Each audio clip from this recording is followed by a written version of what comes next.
आज चाहे कुछ भी हो जाए, मैं अपनी मंजिल को हासिल करके ही रहूंगी।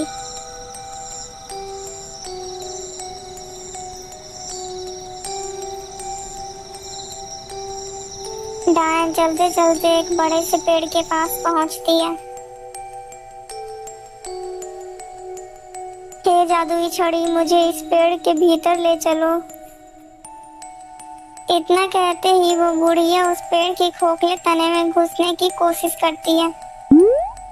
ओह! अरे ये क्या, मैं इस पेड़ के अंदर जा क्यों नहीं पा रही हूँ? अरे डायन, तुझे क्या लगता है कि तेरे जैसी दुष्ट डायन इस पेड़ के अंदर जा सकती है? अरे दुष्ट डायन, इस पेड़ के अंदर सिर्फ वही जा सकता है जो एकदम सच्चा और एक ईमानदार इंसान है। अच्छा, तो ये बात है, तो इसी वजह से मैं आज तक इस पेड़ के अंदर नहीं जा सकी। तो अब मुझे कैसे भी करके ऐसे इंसान को ढूंढना ही होगा। इतना बोलकर डायन वहां से गायब हो जाती है।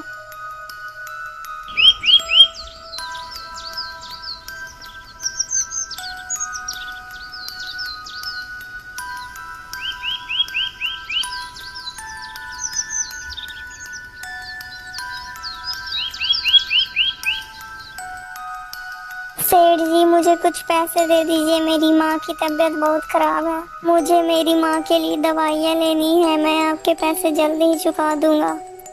अरे नहीं मोहन, तुझे क्या लगता है कि मैं तेरे जैसे गरीब भिखारियों को मुफ्त में पैसे बांटता रहूं? पहले तू अपनी कुछ कीमती चीज मुझ पे गिरवी रख, तभी मैं तुम्हें पैसे दूंगा। लेकिन सेठ जी, मेरे पास तो ऐसी कोई भी वस्तु नहीं है कि जो मैं आपके पास वो गिरवी रखूं।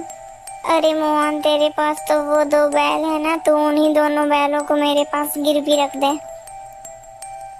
अरे नहीं सेठ जी, आप ये कैसी बातें कर रहे हैं? मेरे पास तो सिर्फ वो 2 बैल ही हैं और मैं आपके पैसे चुकते उन्हीं 2 बैलों से करूंगा सेठ जी। मेरे पास और कुछ भी नहीं है कि मैं आपके पास गिरवी रख सकूं। देख मोहन, मैं वो सब कुछ नहीं जानता। यदि तुम्हें पैसे चाहिए तो बैल तो गिरवी रखने ही पड़ेंगे।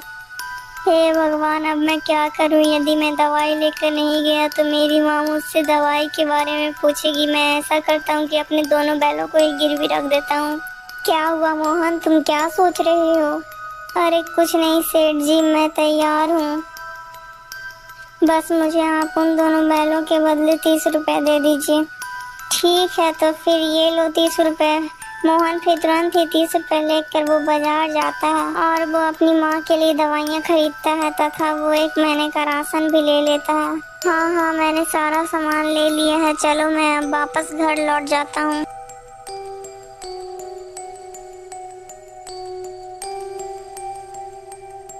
इतना कहकर मोहन अपने घर के लिए निकल पड़ता है और फिर मोहन जल्दी ही अपने घर पहुँच जाता है।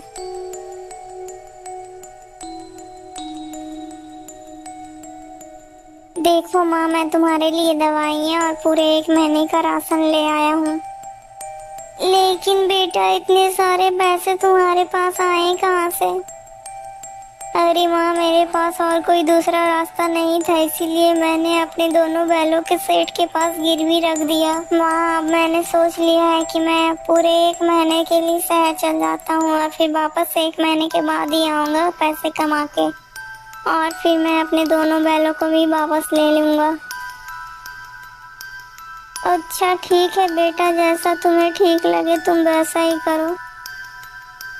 अच्छा माँ, अब मैं चलता हूँ, तुम अपना ख्याल रखना, मैं जल्दी लौट कर आऊँगा। इतना कहकर मोहन अपनी पोटली में कुछ सूखी रोटियाँ बांधता है और शहर के लिए निकल पड़ता है।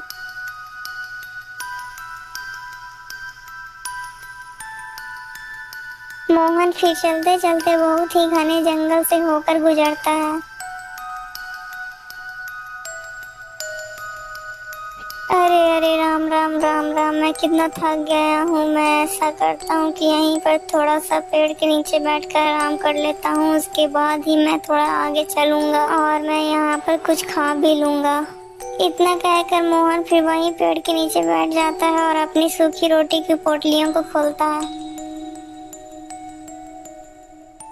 दोस्तों अगर आपको ये कहानी अच्छी लगी है तो कहानी को लाइक करके चैनल को सब्सक्राइब कर दीजिएगा दोस्तों। और हाँ दोस्तों, इस कहानी का पार्ट 2 भी जल्दी आएगा दोस्तों, इसीलिए आप लोग हमारे चैनल के साथ जुड़े रहिएगा दोस्तों। दोस्तों यदि आप लोग मोहन की कहानी को आगे जानना चाहते हैं कि वो शहर जाकर कुछ नौकरी करता है कि नहीं, तो आप हमारे चैनल के साथ जुड़े रहिए, इसका पार्ट 2 भी जल्दी आ जाएगा दोस्तों।